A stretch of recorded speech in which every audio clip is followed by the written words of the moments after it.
नमस्कार, मैं हूं निवृत्ति और आप देख रहे हैं AFT 24/7 और आज हमारे साथ यहाँ पे मौजूद है Ranjana Malik ma'am. We welcome you ma'am. Thank you. नमस्कार। नमस्कार मैम, आपको कैसा लग रहा है यहाँ पर आकर? मुझे बहुत ही अच्छा लग रहा है ma'am. First of all congratulations for your book. Thank you so much.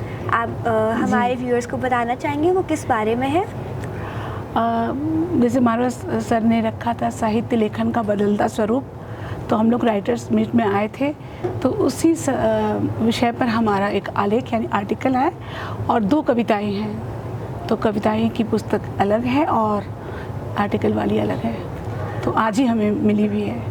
Congratulation. Thank you ma'am. आपको लिखने की मोटिवेशन कहाँ से मिलती है, आइडियाज़ कहाँ से मिलते हैं? क्योंकि मोस्टली लोग राइटर्स ब्लॉग से करते हैं।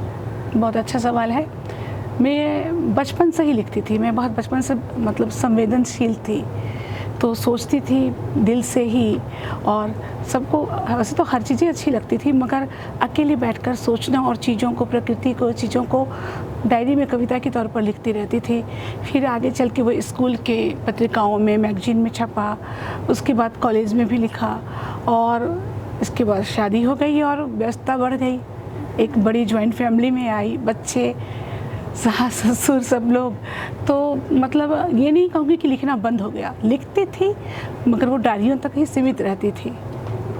लेकिन बाद में ऐसा हुआ कि सबके जाने के बाद व्यवस्था कुछ कम हुई, बच्चे बड़े हुए, तो उसे हमने पुस्तक के रूप में आकार दिया और मेरी पुस्तक का नाम है दिल की आवाज़। और इसके अतिरिक्त मेरे और भी 3 साझा संकलन हैं और आज भी 2 मिले हैं और एक नई और आने वाली है। Amazing ma'am. धन्यवाद। आप कुछ अपनी पंक्तियाँ बोलना चाहेंगी, कुछ आपका लिखा हुआ? जी, जब मैं बचपन में थी, स्कूल लाइफ में, तब मैंने लिखी थी। और चूँकि हम लेखकों के लिए कलम बहुत बड़ी चीज़ है, हथियार भी है, दौलत भी है, चाहत भी, सब कुछ वही है, तो मैंने उसी पे लिखी थी। और वो कलम जो हमारे पास रहने चाहिए, जैसे लोगों के पास पैसे रहते हैं, रुपये रहते हैं, धन रहते हैं, तो उसका भी डर होता है कहीं वो हमसे हाथ छुड़ा कर न चला जाए। इसी पर मैंने बचपन में 8वीं क्लास में लिखा था, तो वो अभी तक मुझे पसंद है। और अभी जो हमारी पुस्तक मारवा सर से जो प्रकाशित करवाए हैं उसमें भी है, तो इसका शीर्षक ही है कलम। कलम अर्थात पेन। हाँ जी। जी। ऐ कलम तुम कहाँ तक दोगी मेरा साथ, ऐ कलम तुम कहाँ तक दोगी मेरा साथ, छुड़ाकर तुम कहीं चले न जाना मेरा हाथ, छुड़ाकर तुम कहीं चले न जाना मेरा हाथ, हार न जाऊँ मैं कभी ऐसा ना हो आभास, हार न जाऊँ मैं कभी ऐसा ना हो आभास। अगर कभी कभी हम हार भी जाते हैं तो कमज़ोर ना समझें, कलम मेरे साथ रहेगी तो ताकत मिलेगी। तो हार कर भी हो मुझे विजय का आभास, ऐसा मैं कलम से कह रही हूँ। तुम पर ही सारी आस टिकी है, विद्यार्थी वर्ग के लिए, पत्रकार के लिए, लेखक के लिए, जो भी सीखना चाहें सबके लिए, जो कलम से ही तो काम करते हैं। आजकल वाले ही टाइप वाइप करते हैं, लेकिन कलम की महत्व तो अलग ही है। हमारी माँ सरस्वती भी कलम दवात रखती है, उनका पूजन में भी यूज होता है।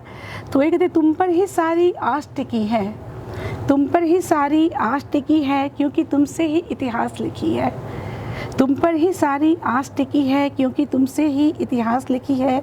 युग युग से तुम जुड़ी हुई हो, युग युग से तुम जुड़ी हुई हो, फिर भी तुम नहीं थकी हुई हो। कलम जो है आज से नहीं, युगों युगों से चल रही है, सब लिख रहे हैं, तो तब भी वो नहीं थकती है कलम। विचलित हो जाती हूँ मैं पथ में बारंबार, अब कई बार ऐसा होता है कि हम विचलित हो जाते हैं। विचलित हो जाती हूँ मैं पथ में बारंबार, तुम ही बता दो मुझे कोई राह। कलम से कहती हूँ मैं कि विचलित हो जाती हूँ मैं पथ में बारंबार, तुम ही बता दो मुझे कोई राह।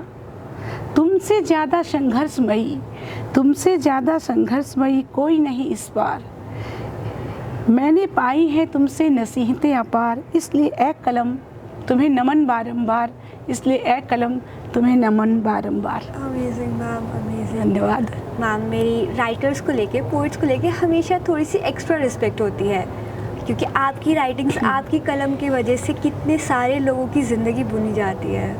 जी, कलम तो ऐसी है और फिर भी कलम नहीं थकती है। वो चाहती है मुझसे कोई अच्छा ही लिखे, वो तो कलम है, लेकिन सब कुछ लिखते हैं, लेकिन अगर कलम से कुछ अच्छी बातें लिखी जाए तो वो कलम का भी सार्थक होता है और लेखक का भी लिखना सार्थक होता है। Thank you so much ma'am for your Thank time. you. Thank you for watching. For more धन्यवाद। Such content keep watching AFT 24/7।